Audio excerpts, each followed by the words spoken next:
Meu nome é Daniele Morelli, né? A gente está aqui falando sobre a Sor Juana Inés de la Cruz, que é essa freira brilhante do século XVII. E eu adorei essa conversa, me senti muito à vontade. Eu nem vi o tempo passar, né? Eu achei que foi muito produtivo e enriquecedor, uma oportunidade única. Eu só agradeço vocês aí pelo convite, tá bom? Oi, pessoal. Começa agora o Slow Talk para quem ainda tem prazer em conhecer o Quem Somos Nós. A gente tem pouco mais de 8 anos e se você quiser conhecer todas as conversas que a gente já fez, você vai lá no quemsomosnós.com.br. Lá você encontra tudo de todos os formatos, plataformas de áudio e de vídeo. Ou então você vai direto na plataforma, no YouTube, no Spotify ou qualquer outra. Hoje a gente vai continuar a série As Pensadoras. Nesse programa, nós vamos até o século XVII para conhecer a poetisa, filósofa e, para alguns, a protofeminista mexicana Sor Juana Inés de la Cruz. Para contar sobre a vida e a obra dela, aqui com a gente a doutora e mestre em letras e também psicóloga, tudo pela Universidade Presbiteriana Mackenzie, Daniele Morelli.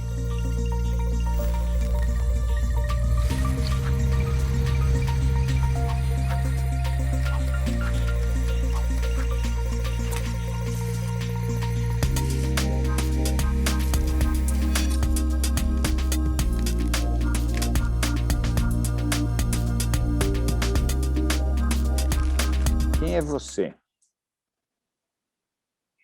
Bom, eu sou a Daniele Morelli, eu costumo brincar que eu sou uma psicoletróloga, né? Porque antes de eu me aprofundar aí na área de literatura, eu fiz psicologia, né? E acabei 20 anos aí na prática de psicologia clínica, mas a literatura sempre estava muito presente, né? Eu aprendi a ler sozinha, eu sempre amei os livros, eu tenho uma família que me incentivou muito a ler, e aí, quando eu estava um pouco frustrada com o meu trabalho, eu fui procurar outras coisas, acabei fazendo letras, e hoje em dia eu caso as duas coisas muito bem. No fim, a gente está interpretando texto, né? Seja a vida das pessoas, sejam as obras ficcionais, a gente está sempre tentando entender o que está subjacente aí, a obra dos autores, a vida das pessoas, né?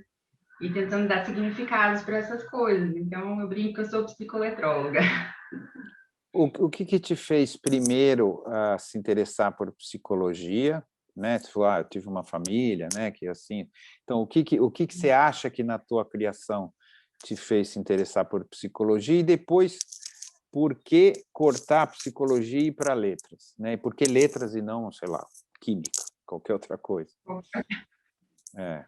Olha, eu acho que eu sou psicóloga desde criança.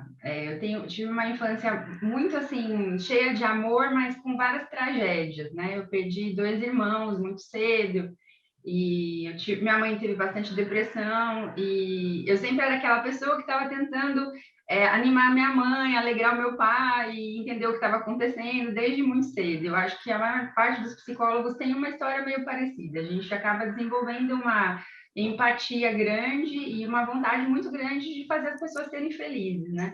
E isso fez todo sentido para mim na quarta série, quando a gente teve uma oficina de profissões e os pais dos garotos foram lá para falar. E tinha um pai que era psicólogo e ele definiu o trabalho dele como ele era pago para fazer as pessoas serem felizes. E aí, para mim, foi desde o quarto ano eu queria ser psicóloga, entendeu? Porque eu achei uma profissão ótima, devia ter milhões desses no mundo, né? E aí eu fui para psicologia por causa disso. E eu gosto muito, eu sempre gostei, eu fiquei mais tempo em hospital psiquiátrico porque eu gostava. As leituras são formidáveis, né? A gente tem grandes escritores na psicologia, o Freud é um, ele tem um estilo literário brilhante, é muito intrigante, né? Então eu gosto bastante. Mas, paralelo a isso, a literatura sempre esteve presente na minha vida desde muito cedo. E aí eu descobri que eu senti um prazer enorme em dar aula de literatura e em ajudar os meninos a escreverem bem, né? E eu pratico essas duas profissões hoje. Eu sou professora de redação, escrita criativa e de literatura. E sou psicóloga clínica, né? Então eu falo muito e ouço muito e vou tentando achar o meu equilíbrio nessas duas coisas, assim, o tempo todo. Ah, você não Acho que é abandonou, isso. então você mantém as duas coisas, é isso? Sim, eu nunca deixei de atender. Desde 2002, eu estou fazendo quase 20 anos de clínica já, né? Às vezes mais, às vezes menos, de acordo com o meu tempo, né? E é bom ter duas profissões, assim, uma tão introspectiva e uma tão extrovertida, né? Acho que atende os dois lados da minha personalidade, assim, essa coisa meio múltipla. Não, Acaba sendo. e você usa de um lado, você usa para o outro. O que você aprende aqui, você usa aqui, o que você aprende aqui, você também usa ali, né? Então, para você ter ideia, agora eu vou falar sobre aquela série Tudo Bem Não Ser Normal, série coreana, do Netflix, num congresso da Abralic, falando sobre o poder catártico dos contos de fadas, né? Porque é uma série Ah, que trabalha muito essa questão dos contos de fada, lendas, histórias folclóricas e tal, e como isso está no nosso subconsciente, inconsciente, coletivo e tal, e como isso ajuda a gente a se curar. E a série é uma graça, né? Aí eu fiquei bem apaixonada e falei, não, vou escrever. Aí eu recebi hoje o aceite lá do pessoal da Abralic para falar sobre isso. Então, eu estou sempre fazendo essa ponte entre a psico e a letra da literatura, né? E na escola, a psicologia só me ajuda, eu dou aula para adolescentes, né? É o dia todo ali tentando ajudar a galera a passar por essa crise, né? bom, vamos lá. A gente vai conversar aqui sobre uma poetisa, filósofa. Tem gente que acha que ela é uma proto-feminista, né, do século XVII. O feminismo é uma coisa que se usa agora, né, mas olhando daqui para lá, tem gente que coloca ela assim, que é a Juana, né, Soror Juana de la Cruz, né, uma mexicana, né, uma monja, né, Soror é tipo uma monja, né, mexicana. Conta para gente um pouquinho a história dela. Ela tem muita importância lá no México e também muita importância na Europa. Aqui no Brasil, não sei, ela é pouco conhecida, me parece, né? Sim. Não Eu é tive, muito falada, né? eu tive bastante dificuldade até para achar material dela aqui, né, durante a minha pesquisa. Eu tive que entrar em contato com o pessoal no México mesmo, e aqui É, ela era praticamente conhecida.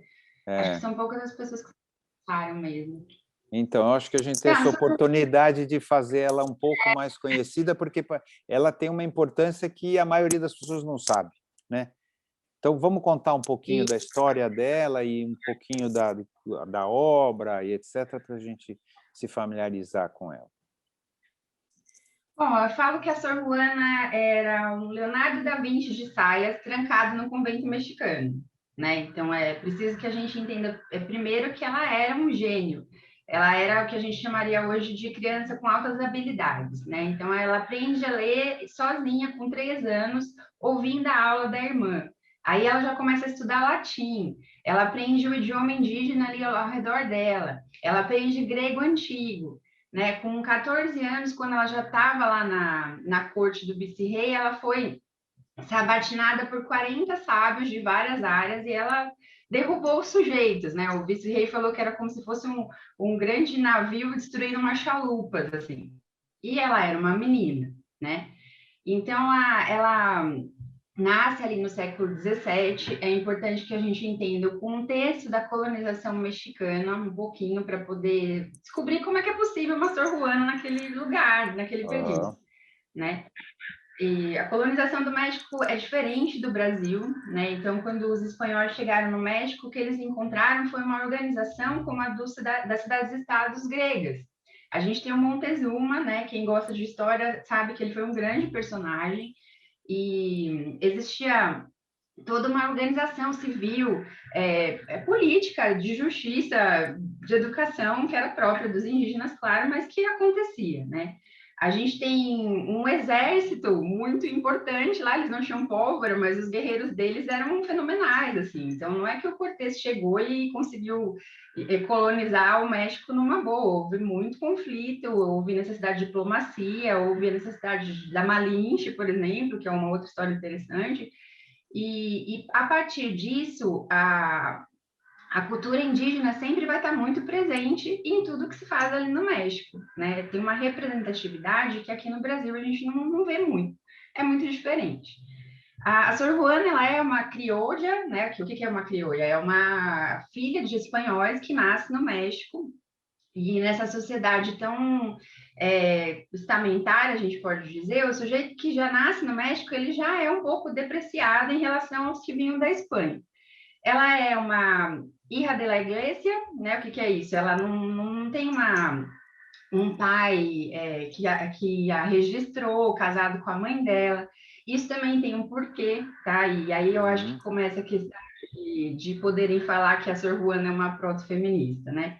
O avô dela é um sujeito bem sui generis, assim, porque ele tem só filhas mulheres e ele tem ali uma espécie de latifúndio e ele orienta as filhas a não se casarem para que as terras não fiquem com os genros, fiquem com as filhas. Né? Então a gente tem um monte de criança filho da igreja, porque os filhos delas não eram crianças nascidas de casamentos. E a Sor Juana, ela não cresce com esse pai, ele vai embora, e o avô tinha uma biblioteca, livros, né? E pensem só, ter livros no século XVII já era uma coisa muito de exceção, porque os livros eram caros. No México colonial, então, isso era muito mais curioso. E aí ela aprende a ler, se debruça sobre aquela literatura toda e tal.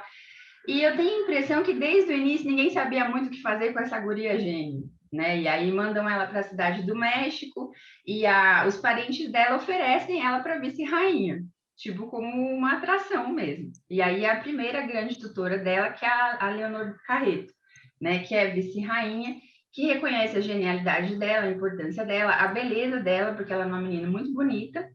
E aí a Sor Juana começa a ficar ali na corte do vice-rei durante a sua infância e juventude, assim, adolescência.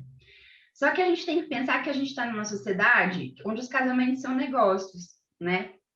E embora ela tenha recebido algumas propostas de casamento, nenhuma delas ia dar para ela o que ela queria, que era estudar, né? Então, quando ela vai para o convento por causa disso.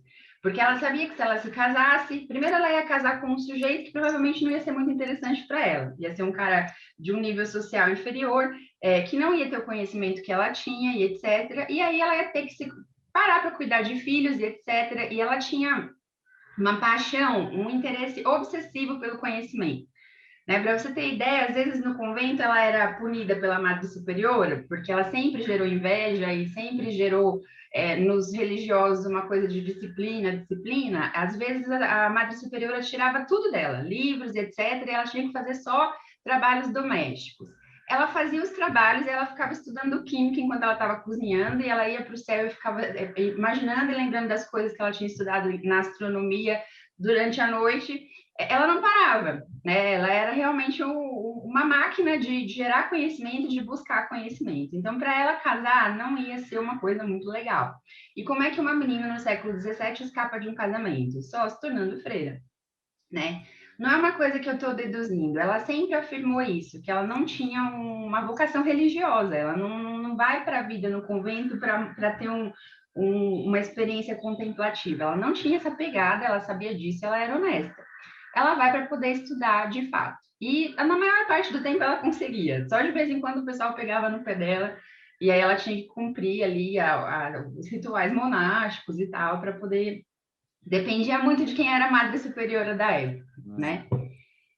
Mas ela Deixa era muito. só fazer um parênteses. Primeiro, assim, isso tudo que você está contando é comprovado, quer dizer, com 3 anos ela aprendeu, quer dizer, porque na hora que eu estudei um pouquinho para conversar com você, eu falei, pô, mas será que não criaram um mito? Um exagero, sabe? né? É um mito, né? Sabe? Se as pessoas passa muito tempo, você fica excepcional, né? Assim, você fica uma pessoa que você não era, né? Quer dizer, tudo isso que você está falando é história, né? Não é mito, né? Ou tem comprovações, claro. É interessante você falar isso, porque apesar de terem muitas comprovações, a gente tem um biógrafo muito apaixonado que é o Padre Calleja, né? E ele realmente transforma a Sor Juana num grande mito. E isso vem a ser reforçado pela maneira como a própria Igreja Católica vai apresentando ela quando está tudo bem entre ela e a Igreja Católica, né? E ela percebe isso e ela faz um poema chamado Retrato, que ela até se inspira no outro poema do Gôngora.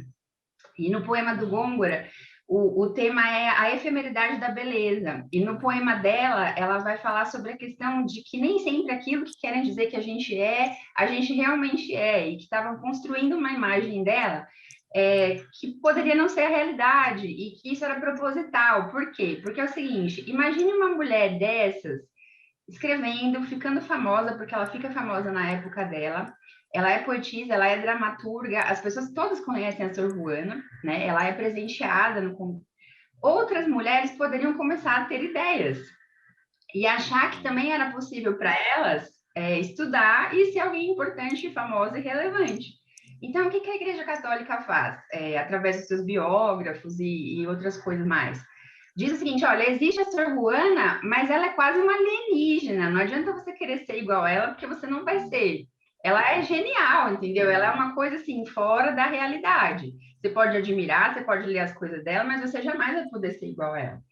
Né? Então, sim, existe muito da história dela que é apresentado como uma coisa excepcional, mas que tem esse objetivo. Agora, quando você estuda a Sor Juana mais de perto, você começa a ver o que ela fez na literatura e o tanto que ela estudou.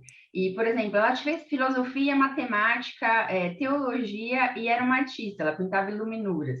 Né? Quando você começa a ver assim, o nível de alcance de tudo que ela conseguiu fazer, você passa a não duvidar de certas coisas. Né? Então, eu acho realmente que muito cedo ela aprende a ler e escrever. E que o interesse dela por literatura, por poesia, e pelo conhecimento é muito assim, precoce na vida dela. Agora, ela era uma pessoa normal, ela existiu, assim como existem tantas outras mulheres que também são geniais. E Não, claro. Não, não é isso. É que fica tão excepcional que parece aquelas agiografias de santos, né? Sabe, da Igreja Católica, que tem milhares, que aconteceu isso, que aconteceu aquilo, você fala, pô, não é possível. E o dela acontecem muitas coisas excepcionais, tá certo? Então você fala, será que o pessoal não dourou a pílula e tal? É a sensação um pouco que dá. Segunda questão que eu tenho ela era bonita, era muito inteligente, tá certo? Ela não tinha desejos sexuais ou porque depois mais tarde ele fala que ela escrevia poemas para vice-rainha, então ela era homossexual, então eu não sei, essa aí eu acho mais difícil, mas eu não sei. Eu acho que talvez você tenha porque é uma mulher bonita, muito inteligente, etc., devia ser assediada de todos os lados, tá certo? Devia ser assediada, ela não... Isso eu não consegui, daquilo que eu estudei, nada fora essa leve insinuação de homossexualidade, não vi nada. O que ela virou freira mesmo, quer dizer? Olha, existe essa questão da homossexualidade, mas eu acho que ela é até um pouco irrelevante pelo seguinte aspecto. Ela era uma freira de clausura. Mesmo que ela tivesse uma orientação homossexual e que ela se apaixonasse pela vice-rainha, seria muito pouco provável que ela, de fato, tivesse uma vida íntima com essa mulher, né? Agora, eu acredito que ela tenha tido, sim, paixões e desejos e tal, ou por mulheres ou por homens, isso também não importa, por causa da forma como ela escreve sobre amor. Né? Nós temos alguns poemas da Sor Juana que são bastante, eu não vou dizer eróticos, porque a gente está no século XVII, mas que tem uma intensidade que provavelmente uma pessoa que jamais teve aquele tipo de sentimento ou de desejo, ou, não sei a experiência, porque eu não acho que a experiência é sempre tão assim, indicativa de um bom poema e tal, mas pelo menos ter pairado ali por essa área é provável que sim. Inclusive, alguns biógrafos dizem que ela foi para o convento porque ela estava apaixonada por um homem casado. Né? Então, tem essa... Eu acho meio fofoca, assim como eu acho fofoca a história da Lisa também, porque Também assim, a acho. gente tem que levar em consideração que na época do Barroco, as pessoas, essas loas e esses grandes louvores à nobreza e ao clero e etc., era o jeito de se escrever no barroco. Né? No barroco, a puxação de saco ela era institucional, ninguém achava você ruim porque você puxava o saco do seu chefe, era esperado. Né? Então, a menos que ela tenha se apaixonado pela Lise e pela Leonor Carreto também, o que eu acho grande, muito improvável. Difícil. Essa história dela ter se apaixonado pela vice-rainha é um pouco, sabe, forçação de barra, porque daí o pessoal quer transformar ela numa proto-feminista, aí já vai entrar a discussão de ideologia de gênero, orientação sexual. Falar de orientação sexual numa freira de clausura, eu acho uma perda de tempo enorme, sinceramente, né?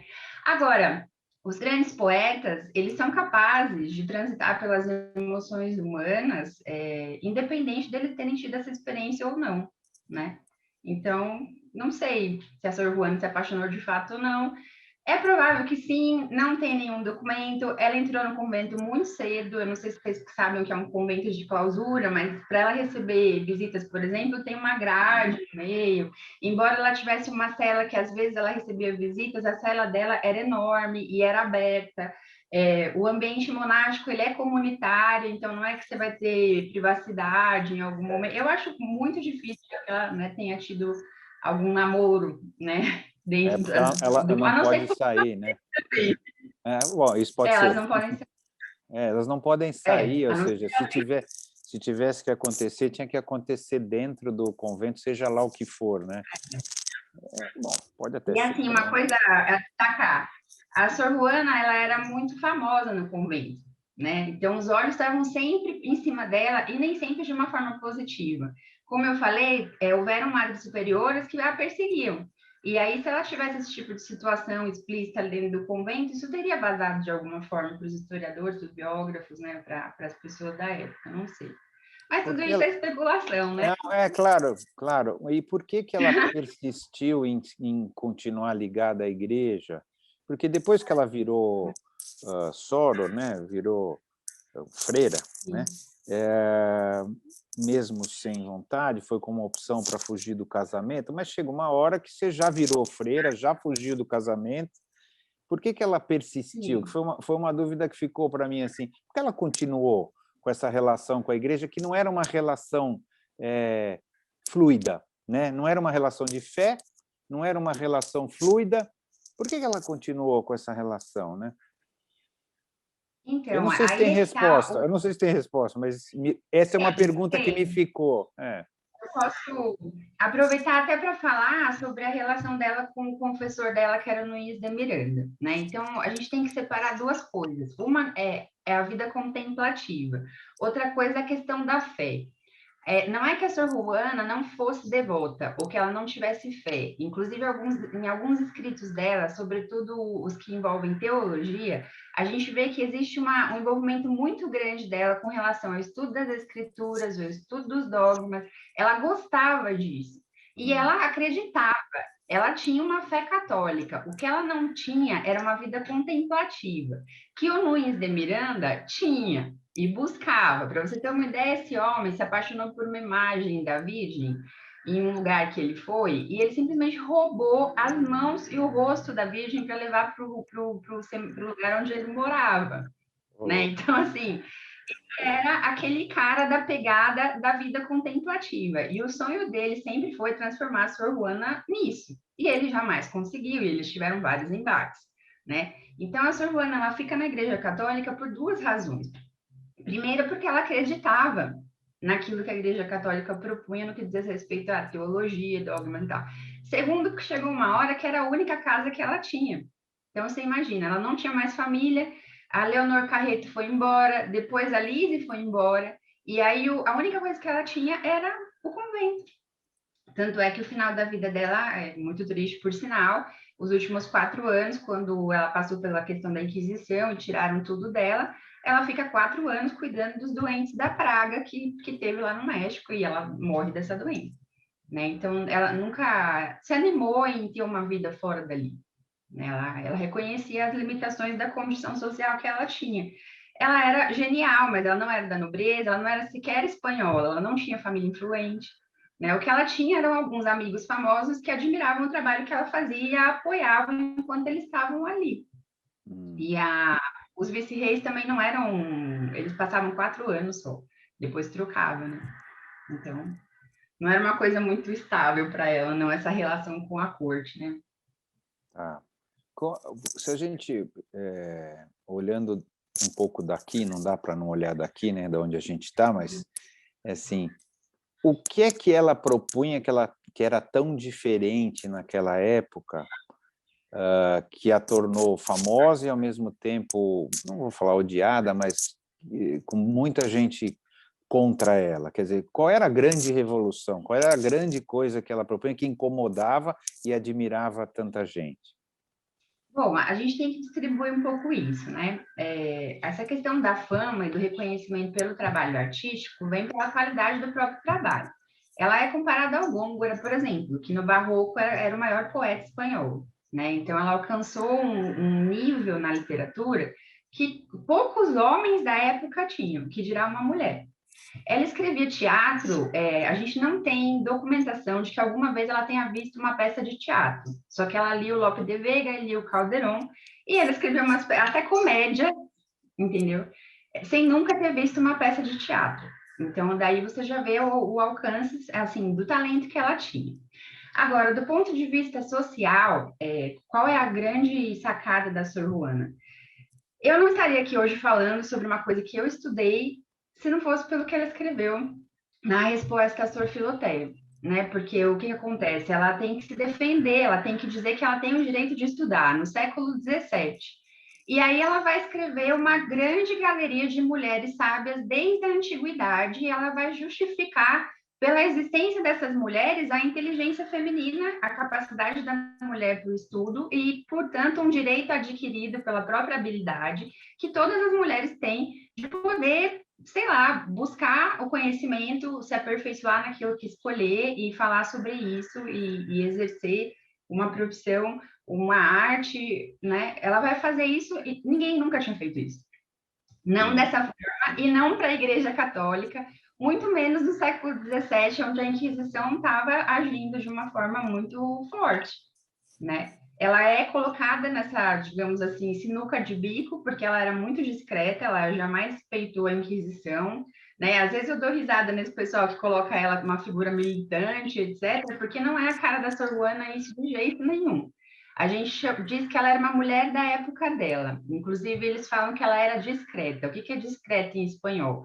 Discreta em espanhol é uma pessoa que sabe se colocar no contexto em que ela está, né? Então, a Sor Juana, ela era elegante em todos os momentos. Ela sabia falar com o vice-rei, ela sabia falar com o bispo, ela sabia falar com a madre superiora, ela sabia o que era esperado dela, e ela não rompia essas barreiras, pelo menos não explicitamente, porque daí quando você vai para os textos dela, você descobre que ela te dá um monte de mensagenzinhas secretas, né? Que é uma coisa que o barroco, a estética barroca permite, que você faça jogos de palavras que só o seu destinatário consegue entender. E a Sor Juana fazia muito isso, né? Nas peças, nos poemas e tal. Mas, assim, no geral e na vida social, ela era discretíssima, né? Ela é colocada numa armadilha mesmo e, a partir disso, ela tem que se defender. O que é colocada numa armadilha? O que quer dizer colocada numa armadilha? Eu queria perguntar isso. Olha só que incrível. Os bispos do México, embora assim, criticassem demais ela, porque alguns eram, inclusive, muito misóginos, esse mesmo que é o Fernando de Santa Cruz, que apronta para ela, dizem que se uma mulher entrasse na casa dele, ele mandava trocar o piso. Para você ter ideia de como. É mentira, provavelmente é mentira. Ele tinha um monte de amante e falava isso para poder se cobrir na época. Muito bom. O fato é que eles iam lá e eles discutiam teologia com a Sor Juana, tá? Só que o que ela não sabia é que esse Fernando de Santa Cruz estava brigado com outro bispo, né? Nós temos dois bispos disputando o arcebispado do México. Um era amicíssimo do Padre Vieira e o outro queria o lugar que ele também queria. Aí eles estão discutindo teologia, discutindo um sermão do Vieira de 40 anos atrás, para você ter uma ideia assim da relevância dessa discussão. E nesse sermão, que é aquele sermão do mandato, que é sempre celebrado na Quinta-feira Santa e tal, o Padre Vieira lança uma ideia que vai contra a ideia dos pais da igreja, tá? E aí ele fala isso no sermão e justifica ali e tal. E a Sor Juana, ela criou, veja bem, ela criou e guardou, porque ela não se envolvia em assuntos de teologia. Toda uma resposta a esse sermão apoiando o ponto de vista dos pais da igreja. Isso precisa ficar claro, porque assim, a Igreja Católica nunca pôde condenar ela por heresia, porque inclusive ela estava apoiando a ideia dos pais da igreja contra o Vieira, né? Só que o que acontece? Esse cara falou assim para ela: Nossa, mas que ideia brilhante, por que você não escreve isso para eu estudar em casa? E ela ainda fala assim para ele: Eu posso fazer isso, mas você não publique, porque eu vou ter problemas. Ele vai e publica. Por quê? Uau! Porque ele quer ofender o outro bispo. E ele publica com um nome assim, estratosférico, que é Carta Atenagórica. E ele publica criticando a Sor Juana por vaidade. E ele escreve como Sor Filoté, ele se passa por uma freira. Para você ver o nível assim, de politicagem mesmo e de intriga, né, que tinha nessa época por conta dessa história. E aí isso vai ser publicado, vira uma grande polêmica, e para responder para esse cara é que ela escreve a resposta a Sor Filoté, que é esse grande tratado do direito da mulher a estudar e a se expressar, né? E ela já sabia que ela estava enrascada, porque daí vai para a Inquisição, o padre que defendeu ela foi excomungado. Ela não foi excomungada por causa da relação dela com os vice-reis e porque eles não queriam que a voz de uma mulher ganhasse tanto espaço dentro da igreja. Se eles excomungassem, eles estariam dando espaço para aquilo que ela tinha de dizer. Então, ela só vai ser punida dessa forma. Ela é proibida de estudar, de escrever. Ela tinha milhares de livros, tiram tudo da cela dela. Fica só o escapulário e a Bíblia, né? E ela não pode mais publicar nada por causa dessa história, né? Então, é essa grande armadilha que ele arma para ela, na verdade, porque ele queria agredir o outro bispo, que era amigo do Vieira. Ele queria causar uma situação para ele poder ser indicado arcebispo. E Né? ele Então, um cara muito conseguiu? ardiloso. Ele Não, conseguiu? Não. Ainda bem. não, não. Contando a Menos história, mal. eu estava torcendo pelo outro. Sim, né? E assim, ele era muito ardiloso, esse Fernandes de Santa Cruz, e ele tinha uma inveja mortal da Sor Juana, porque ela era muito melhor do que ele, inclusive em teologia. O mais cômico dessa história toda é que lá na Espanha dão razão para ela, e no México ela é punida. Né? Então, a Igreja Católica naquela época assim, nem sabia o que fazer direito com a Sor Juana, essa que é a real, né? Mas aí ela vai fazer esse texto que é muito bonito. É uma coisa que qualquer pessoa pode ler, tá na internet, e é um texto lindíssimo. E mais recentemente foi descoberto a Carta de Monterrey, que é um texto bem parecido que ela escreve para o Nunes de Miranda, que era o confessor dela, que tentou disciplinar a Sor Juana de toda forma. Ela achava ela muito vaidosa, achava que ela tinha que parar de escrever e se dedicar à santidade. A vida toda foi essa discussão. E aí ele começa a falar mal dela e chega aos ouvidos da família dela, que escreve para ela, e aí ela escreve essa carta para ele dizendo: Olha, você sempre soube que eu não tinha vocação contemplativa, você sempre soube que a minha busca era pelo conhecimento, e aí, de novo, na verdade, essa carta é anterior à resposta de Sor Filoté, né? Ela só foi descoberta depois, mas ela também está falando: olha, eu tenho o direito de estudar e a mulher tem cérebro, né? O resumo disso é essa frase: a mulher tem cérebro, ela pode usar. Né? Eu acho que a grande contribuição da Sor Juana é ter gritado para a Igreja Católica e para a sociedade da época de que as mulheres eram inteligentes e tinham anseios intelectuais e que isso era muito bom e que, inclusive, a contribuição que nós podíamos fazer era grande, né? Como ela mesma prova. Não funcionou muito, né? Porque demorou muito. Até hoje se discute, não se a mulher tem cérebro ou não, mas assim, por que que a mulher recebe menos fazendo a mesma coisa? Por que que não sei o quê? Blá, blá, blá. Ou seja, nós estamos algumas centenas de anos na frente e o assunto é semelhante, não é igual, né? Tá certo? Obviamente nós não estamos na mesma situação, então é melhor do que naquela época, mas o substrato ainda é o mesmo, né? Não é engraçado, assim, engraçado não é a boa palavra, mas não é curioso a demora, né, para que uma coisa meio óbvia, né, assim, vire natural. Serve de consolo. O trabalho dela ficou no ostracismo por uns 200 anos. Ela foi redescoberta no final do século XIX, inclusive no México. Né? Hoje ela é uma figura importantíssima no México, mas isso também é recente. A Igreja Católica fez questão de deixá-la no ostracismo por bastante tempo. Agora, eu vou falar uma coisa aqui agora a respeito sobre essa situação da mulher, que pode parecer um pouco polêmica, mas eu acho que enquanto nós mulheres não pararmos de ser machistas, a gente não vai ter muita chance de que isso evolua. Eu acho que hoje as maiores culpadas somos nós, né? Porque Eu vejo, às vezes, no mundo acadêmico, coisas que não se explicam, né? O fulano de tal vai falar, todo mundo para ouvir. Aí, se é a fulana de tal, nem sempre isso acontece, né? As Uhum. mulheres criam os homens também. E eu acho também que enquanto a única força feminina que tem voz for o radicalismo, a gente também não chega em lugar nenhum, né? Então, uma coisa que a Sor Juana sempre prezou muito foi pela questão da racionalidade, do equilíbrio, pela lógica, né? Por uma palavra que fosse inteligente e bem colocada. Quando a gente Uhum. radicaliza, seja para que área for, a gente passa por irracional. E isso não funciona, né? Então, enquanto a luta feminina continuar gritando coisas irracionais, a gente vai ser pouco ouvido, né? É, A tem, Sor Juana, tem, ela prova isso que ela está dizendo.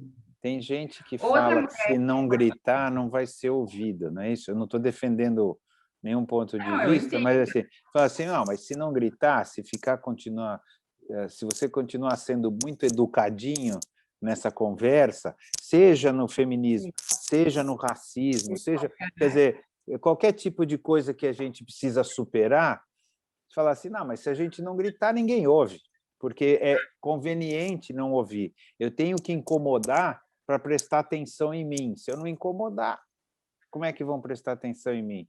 e aí eu Esse é... vou pela psicologia, né? Que tipo de resposta o grito alcança, né? Essa é uma pergunta. A gente tem a própria questão das sufragistas. Elas fizeram várias manifestações. Quando é que foi ouvido o grito delas? Quando uma atravessou uma corrida de cavalos e foi atropelada. Não foi nenhuma das manifestações. Eu posso falar sobre outra grande feminista, que é a Virginia Woolf, que é o tema do meu doutorado, e que isso foi até questionado na minha banca de defesa, porque eu li muitas coisas sobre a Virginia Woolf profundamente, e eu descobri que ela detestava a militância política. Ela achava profundamente deselegante. A Virginia Woolf jamais iria numa manifestação, por exemplo. Sabe como ela se manifestava politicamente? Através da escrita, através da ideia. Então, era através do diálogo. A gente consegue muito mais quando a gente conversa com as pessoas de uma forma inteligente, sensível, empática e racional. E engraçado que essa coisa da sensibilidade, da empatia é sempre atribuída ao feminino, né? Mas parece que a gente não está querendo usar as nossas maiores armas, né? Eu acho que a gente consegue muito mais. Talvez a gente consiga mais lentamente, né? Mas nesse ponto eu sou um pouco conservadora. Eu não acho que a gente tem que destruir tudo para conseguir se desenvolver. Acho que a gente tem que fazer uma crítica, provar o que funciona, manter o que funciona e fazer as mudanças paulatinamente conforme elas vão cabendo. Né, para evitar mais perdas, para evitar, de repente, a gente chegar num totalitarismo, para a gente por que todo mundo quer ser dono da verdade o tempo todo? E a gente vai entrar num monte de discussões, né, a respeito disso. Mas não era a cara nem da Sor Juana, nem da Virginia Woolf esse embate no grito. Nunca foi.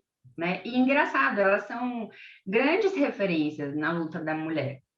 Do jeito delas, com a discrição delas, com a elegância delas, né? Tem uma parte muito engraçada nos diários da Virginia Woolf, que ela vai num congresso do Partido Socialista com o Leonard Woolf. Ela odeia, ela acha aquilo uma coisa dramática, Chato. exagerada, populista. O discurso dos caras ela acha totalmente inverossímil. Ela acha assim, sabe? Aquilo que a gente vê nas nossas propagandas políticas é o que ela estava vendo lá no congresso do partido. Né? Então, elas não tinham essa pegada. O que a Sor Juana queria é que as mulheres pudessem fazer escolhas. Né? Ela tinha feito a escolha pelo conhecimento, outras talvez façam outras escolhas. Mas elas não iam queimar sutiã. E aqui eu não estou colocando nenhuma crítica ao movimento Não, que queimou claro, sutiã, entende claro. bem, né? Se eu não fosse uma feminista, eu não estaria aqui agora falando sobre algo que eu estudei. Só que assim, eu não gosto de radicalismo. Eu me assusto com radicalismo. Eu acho que é irracional e eu acho que a gente não chega num bom lugar quando a gente radicaliza, seja o que for. A gente está vivendo um Posso, contexto de muito complicado no Brasil por conta dessas coisas. posso usar um exemplo que não tem a ver com feminismo, mas tem a ver com racismo? O que aconteceu lá com o assassinato lá do George Floyd nos Estados Unidos explodiu um movimento mundial, né?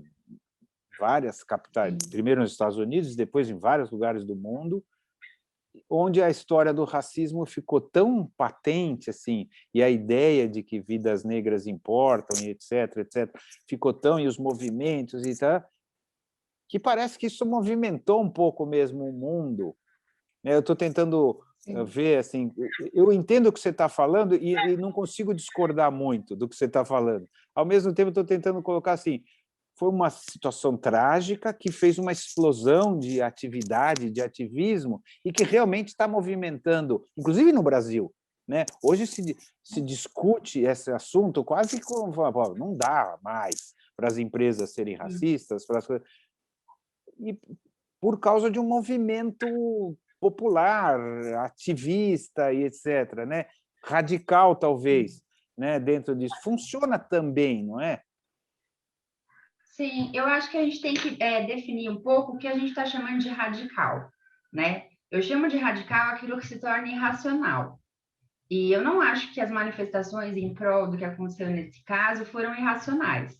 Muito pelo contrário, foi uma resposta a uma violência extrema, né? Eu posso falar aqui mais próximo da gente o caso daquele homem que morreu no Carrefour.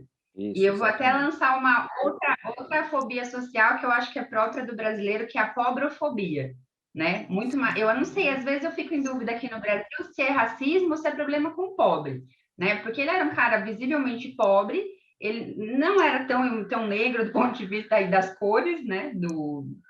Mas eu acho que aquele cara ele foi morto porque ele era pobre, né? Agora, Porque eu acho que 70% dos pobres são negros, né? Então, no final das contas, acaba se daí as coisas ficam confundindo. assustadas, Claro. com certeza, né? Mas eu acho que a gente tem que separar o que é militância política irracional. Eu acho militância política irracional quando a gente chega ao ponto de defender coisas que são indefensáveis em prol de uma ideologia política, em prol de um discurso.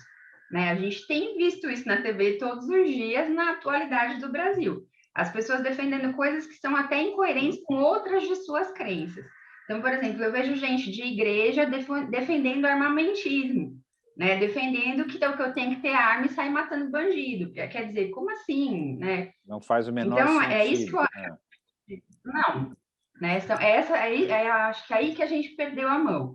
Eu recebi uma vez um e-mail de um grupo feminista falando sobre o lesbianismo político. E daí o que elas estavam defendendo no texto? Que as mulheres não deveriam se relacionar com homens, porque o homem é o opressor. E assim, chegava ao ponto de dizer, olha, se você não gosta muito de mulher, não fique preocupada, porque as lésbicas idosas, elas nem gostam muito de sexo. Né? Então, assim, isso eu chamo de militância irracional, porque afinal de contas, né? Aí a única resposta que eu dei, eu falei, olha, gente, vocês me desculpem, mas eu não acho que a orientação sexual de uma pessoa seja um assunto político, né? Eu não vou resolver me casar com uma mulher só porque eu acho que os homens erraram com as mulheres aí durante séculos, né? Esses dias eu vi um cara falando uma coisa interessante a respeito do patriarcado e de como a gente já evoluiu e que a gente também precisa manter os nossos discursos de luta coerentes com a contemporaneidade, porque aí ele falou assim, olha, vocês falam da questão do patriarcado, mas vamos lá, o que a gente já alcançou? As meninas são as que melhor estão se dando na escola, tanto no fundamental quanto no universitário.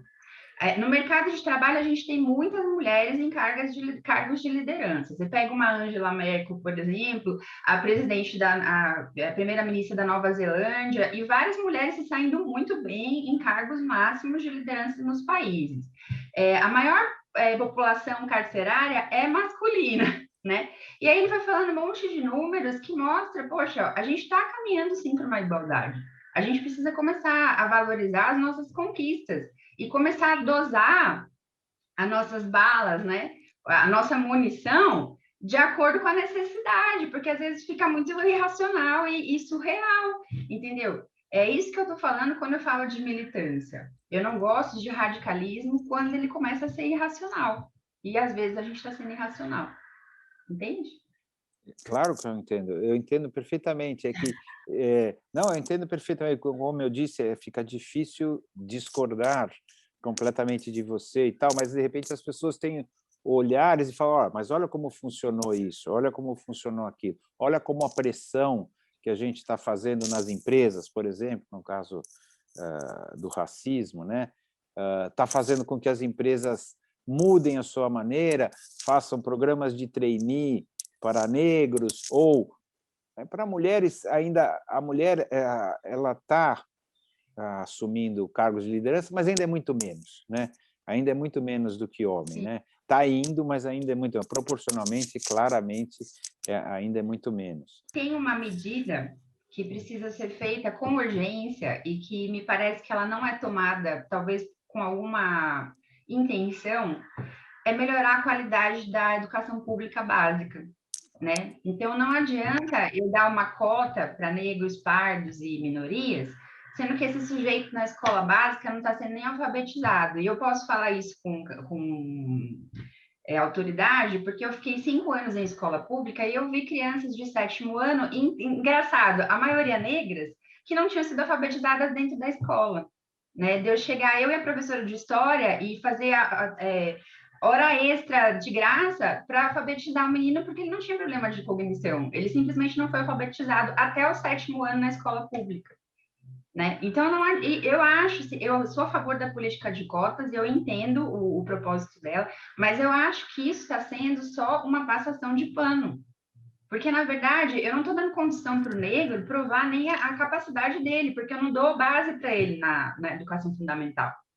Né? Isso é E assim, aí que fala isso é obrofobia, porque não verdade. tem só criança de cota negra, né?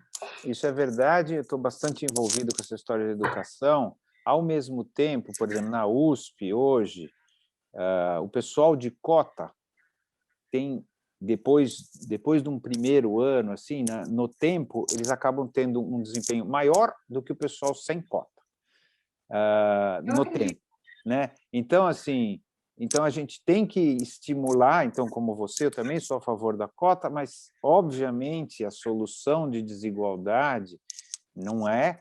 essa não é uma solução, tem que ser feita, né? Essa aí tem que ser feita, mas, assim, a solução está lá embaixo, ou seja, lá no comecinho. Na verdade, é antes da educação, é na barriga da mãe, que tem que ser bem alimentada, porque senão a formação das pessoas, seja negra, seja branco, seja pardo, seja índio, a formação do cérebro já está comprometida, porque não teve todos os nutrientes para ser feito, e aí vai ter dificuldade real de cognição, porque não conseguiu. Quer dizer, o processo é muito mais complicado. Contexto social, contexto familiar, Isso. quer dizer, o menino que cresce ali, eu chamo até de famílias do tráfico, né? O menino está rodeado de violência para todo lado, às vezes ele é obrigado a entrar no meio do crime, ou fica assistindo ali essas coisas. Que condição essa criança tem de estudar? A questão da cota, e eu sei que o pessoal tem um bom desempenho, né, depois de um reforço, é a questão seguinte: quantos nem chegam na universidade? É, claro. Né? Estou falando de alguns que chegam na universidade, e todos os outros que nunca chegaram, de repente, nem no ensino médio. Né? Então, se a gente vai resolver a questão da desigualdade, então vamos fazer esse negócio direito. E não é tão difícil assim, é uma questão da gente investir e cobrar o trabalho das pessoas que estão lá, e remunerar de uma forma decente, né? É só parar de roubar que sobra dinheiro também, né? Mas não é suficiente, não é suficiente. O Brasil gasta a metade do que deveria gastar por aluno, né? Porque essa é a maneira que você tem que fazer o cálculo, não o total que você gasta, que é muito, porque é um país grande. Você tem que ver por aluno quanto você deve gastar para que ele tenha uma boa formação. O Brasil gasta metade do que deveria gastar, ou do que se gasta em países onde a educação é melhor e tal. Portanto, nós estamos dando metade daquilo que deveria ter sido dado. Então, assim, tem que melhorar, tem que botar mais dinheiro na educação, desde o professor e um monte de coisa, né? Especialmente nos professores, que todas as pesquisas mostram que é a coisa mais importante que tem, o resto é bobagem, né?